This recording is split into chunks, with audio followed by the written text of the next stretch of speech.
Babur radha, bab sesusu. Idza sabata li bintin, idza sara artinya naik.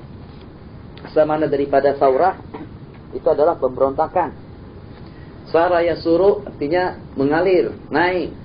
Jadi kalau ada air susu di dada seorang perempuan yang sudah berusia 9 tahun ke atas, baik itu daripada wat'in au min ghairihi. Jadi mungkin saja ada air susu di buah dada seseorang tanpa harus dia kawin. Mungkin, tapi kemungkinan itu jarang. Jadi bukan semuanya. Mungkin dalam 1000 itu satu pun tidak ada. Mungkin dalam 10.000 ada satu. Kalaulah ada. Mungkin juga tidak ada, tapi tidak mustahil.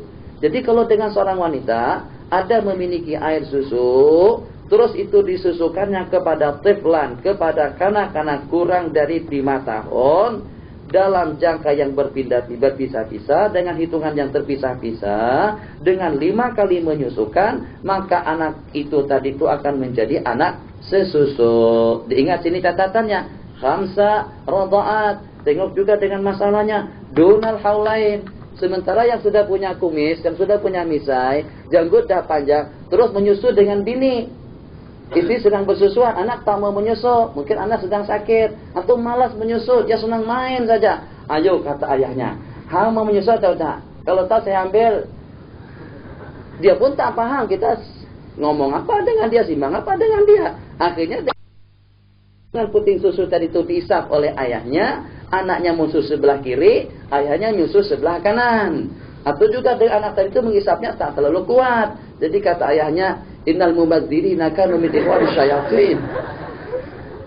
Mubazir, kalau terbuang di perah macam itu, terbuang kan kesian kan, daripada terbuang-buang itu diproses daripada makanan dan minuman. Makan apa tiap hari itu? Lauk, gulai, buah-buahan, semuanya jadi air susu. Kalau diperah dibuang macam itu saja, sebab sebagaimana kita tahu, ibu dia tidak akan menyusukan anaknya kecuali ibu tidak akan menyusukan anaknya setelah dia bangun, kecuali setelah dia perah dulu air susunya. Maksudnya dia buang itu masam, dia muntah kalau meminum air susu yang semacam itu. Kalau lama tidak disusukan. Nah sekarang supaya tidak terpandang, supaya tidak tersimpan lama, akhirnya dengan ayahnya yang ambil giliran. Katanya ada buat jadwal saja. Dia menyusu berapa kali sehari, yang baginya itu buat saya supaya tidak mubazir. Apa ada mubazir? Ya betul juga, saya kira saya dukunglah pendapat itu. Rasanya betul kan? Daripada mubazir, elok kita yang menyusu. Yang penting jangan digigitnya. Kesian istri kalau digigit, gigitannya sudah lengkap, hitungannya 32. Menjerit bini istri kalau sampai digigit sama yang sudah punya janggut itu. Qala babur radha fayahrumu 'alaihahu, maka diharamkan dia. Dia siapa? 'Alaiha alal mar'ah, yang menyusui, hu anak yang disusuinya, wa furu'uhu, dan cawangan daripada anak tersebut. Pakat. Hanya setakat dia dengan anak cucunya kepada ibu yang menyusuinya sebagai ibu sesusu. Syarat umum, maka dengan ibunya tadi itu, maka dengan wanita yang menyusukan tadi itu menjadi ibu sesusunya, atahrumu alaihi hiya, maka diharamkan ke atas dia dengan asal usulnya, asalnya ibu dan bapak, foroknya anak cucunya, saudara-saudarinya. Qala rahimahullah, maksudnya macam mana? Jadi dengan kita buat perumpamaan saja.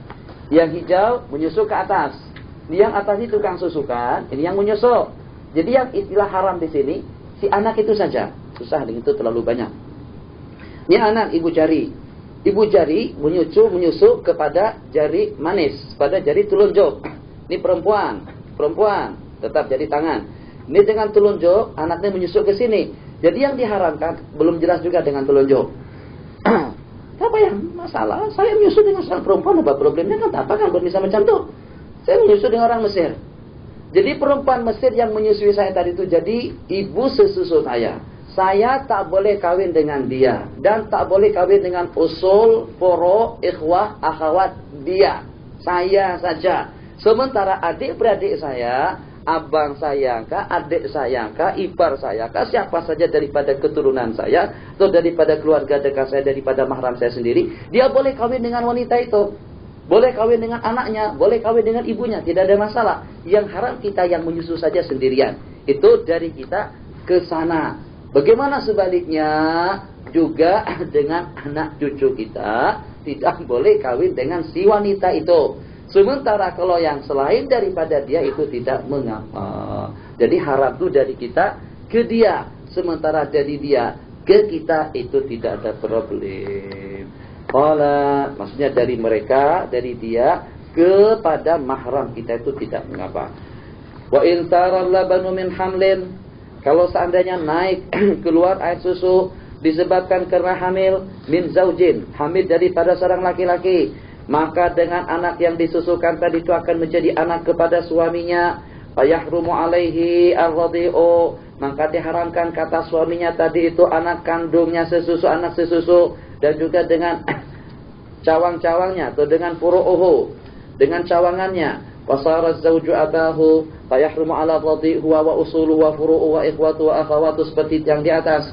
Fayahrumun nikah wa yahillun nazaru, yang diharamkan itu adalah nikah, boleh melihatnya, boleh berkhalwat. Jadi kalau seandainya dengan kita, misalnya seperti dengan anak kita yang sebaya umur, mungkin dengan kita agak risau, tapi kita punya rencana dengan teman kita tadi itu, yang dengan keduanya akan kita kuliahkan ke Amerika, akan kita kuliahkan ke Mesir. Oke. Kita pun juga rasanya dalam pengamatan sementara karena mereka usia sebaya, rasanya tidak akan mau kawin dengan usia yang sama. Kita kawin paling tidak beda umur tuh kalau ke segi kesehatan antara 8 tahun sampai 10. Itu dari segi kesehatan. Jadi ada yang mengatakan umur kita itu dibagi 2 tambah 4 kalau tidak salah, dibagi 2 tambah 4. Jadi kalau kita berusia 30 tahun, kalau kita berusia 30 tahun, umur kita dibagi 2 tambah 8. Bagi 2 tambah 8. Kalau usia kita 30 tahun, umur istri kita berarti separuhnya 15 tahun. 15 tahun tambah 4 berarti menjadi 23. Istri agak lebih serasi. Kalau dengan usia suami 30, usia istrinya 23. Wakal macam tuh. Sanadnya dhaifun jiddan. Apa? Baginda kawin umur 25, istri umur 40, itu tak ada islah. 30 bagi 2, tuh bagi 2 kemudian campur 8 tuh campur. Tak ada semacam tuh. Kawin dengan Sayyidatuna Aisyah, usia sudah 53 lebih. Sayyidatuna Aisyah baru 9 tahun atau baru 6 tahun pada waktu itu. Jadi faktor usia tidak menentukan dengan segala-galanya. Hanya saja kenapa harus kita beda usia? Ini kena faktor kesibukan sehari-hari. Yang dengan bini urusan anak, dengan bini urusan hamil, dengan bini nyusuin anak, dengan bini semuanya kesibukan dengan bini. Laki paling cari duit, lepas itu kita berehat. Jadi yang paling cepat jadi tua itu kelihatannya adalah istri, bukan suami. Jadi kalau seandainya kita dengan usia yang sebaya, istri kalau tiap tahun melahirkan, jaga anak, bela anak, dan juga dengan segala kesibukan sehari-hari. Suami berusia 40 tahun, dia usianya seperti sudah 50 tahun. Kenapa? Karena faktor kesibukan sehari-hari tadi itu perlunya yang dengan kita agak ada beda umur antara kita dengan calon istri.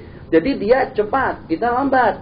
Tapi kalau kita yang banting tulang mungkin juga dengan kita. Kalau istri berdiam saja, dia setakat hamil saja. Setelah dia lahirkan, bang nih hak kamu fadhal silakan.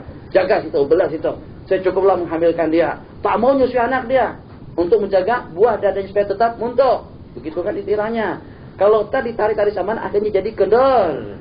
Ditarik. Kita diantara daripada yang pernah menarik juga. Tengok saja kalau tak percaya. Tengok saja ibu kita macam mana. Ibu kita yang sudah berusia 50-60 tahun itu macam mana. Kalau anak sampai 9, sampai 10. Tengok saja dengan buah dadanya. Dah kendor, dah keriputan semuanya. Jadi jangan mau disamakan dengan wanita darah. Tidak.